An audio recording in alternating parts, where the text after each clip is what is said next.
नमस्कार शिक्षक मित्रांनो, निपुण विद्यार्थी घडवूया या मोहिमेअंतर्गत विद्यार्थ्यांनी अपेक्षित अध्ययन स्तर गाठावा यासाठी आपण विविध अध्ययन अनुभवांचा समावेश असलेल्या व्हिडिओजची मालिका सादर करीत आहोत। त्या अनुषंगाने विद्यार्थी स्थानिक किंमत संकल्पना वापरून 99 पर्यंतच्या संख्यांची बेरीज करतो।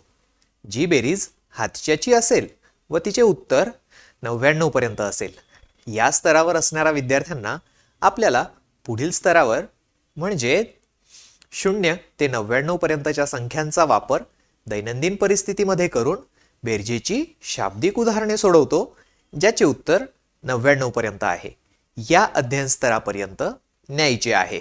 आज आपण 0 ते 99 पर्यंतच्या संख्यांचा वापर दैनंदिन परिस्थितीमध्ये करून बेरजेची शाब्दिक उदाहरणे यांचा सराव खेळ आधारित पद्धतीने कसा करता येईल हे बघणार आहोत।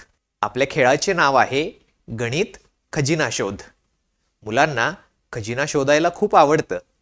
आज आपण एक मॅथ ट्रेजर हंट खेळणार आहोत। माझ्या हातात एक जादूची पेटी आहे, पण ही तेव्हाच उघडेल जेव्हा आपण गणिताची काही उदाहरणे सोडवू। आपले आजचे सर्व खजिने 99 या संख्येच्या आत लपलेले आहेत। चला तर मग सुरू करूया आपला शोध। या खेळासाठी आपण आपल्या वर्गात 2 गट करणार आहोत। दोन्ही गटात स्पर्धा होईल। ज्या गटाच्या सर्व चिठ्ठ्या संपून शेवटची अभिनंदनाची चिठ्ठी मिळेल तो गट विजयी। दोन्ही गटांसाठी आपण 10-10 चिठ्ठ्या बनवणार आहोत। प्रत्येक गटात आपल्या स्तराला अनुरूप चिठ्ठी असणार आहे। प्रत्येक चिठ्ठीत एक शाब्दिक उदाहरण असेल।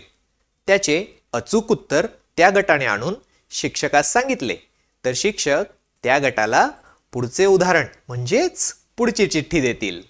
आपण एक नमुना उदाहरण पाहूया। अभयकडे 43 रंगखडू आहेत व संध्याकडे 27 रंगखडू आहेत, तर दोघांचे मिळून किती रंगखडू आहेत?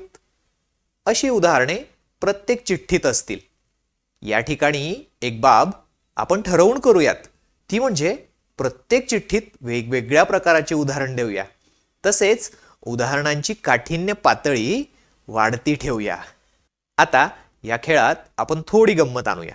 सलग 3 चिठ्ठ्या अचूक सोडवून झाल्या की त्या गटाला एक छोटी कृती करण्यास सांगावी।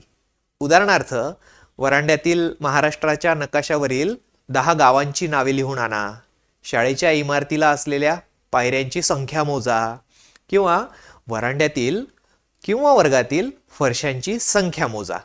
अशा लहान लहान कृतींच्या मदतीने आपण इतर विषय किंवा घटक यांचा देखील सराव करून घेऊ शकतो। आता मुलांना बक्षीस कसे द्यायचे हे पाहूया।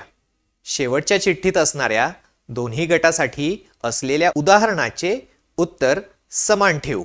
समजा ते उत्तर असेल 35, तर एका चावीला 35 क्रमांक देऊन त्याचे कुलूप आपल्या खजिन्याच्या पेटीला लावूया। त्या पेटीत मुलांसाठीचे बक्षीस ठेवूया। जो गट सर्व उदाहरणे सोडवून आणि कृती पार पाडून 35 क्रमांकाच्या चावीने त्या पेटीचे कुलूप उघडेल तो विजयी आणि बक्षिसास पात्र असेल। हा खेळ खेळताना मुलं खूप आनंद घेतात। यात केवळ गणित नसून रंजकता आणि स्पर्धेचा देखील समावेश होतो। पुढच्या टप्प्यावर कोणती कृती असेल आणि पेटीत काय बक्षीस असेल ही उत्सुकता कायम राहते आणि शिकण्यात आनंद प्राप्ती होते। प्रत्येक टप्पा किंवा कोड यशस्वीपणे सोडविल्यानंतर मुलाला मला गणित जमतंय हा आत्मविश्वास मिळतो, जो त्याच्या पुढील शिक्षणासाठी महत्त्वाचा असतो।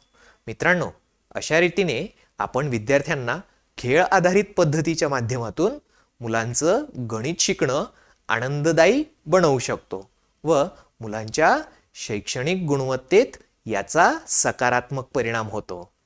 धन्यवाद।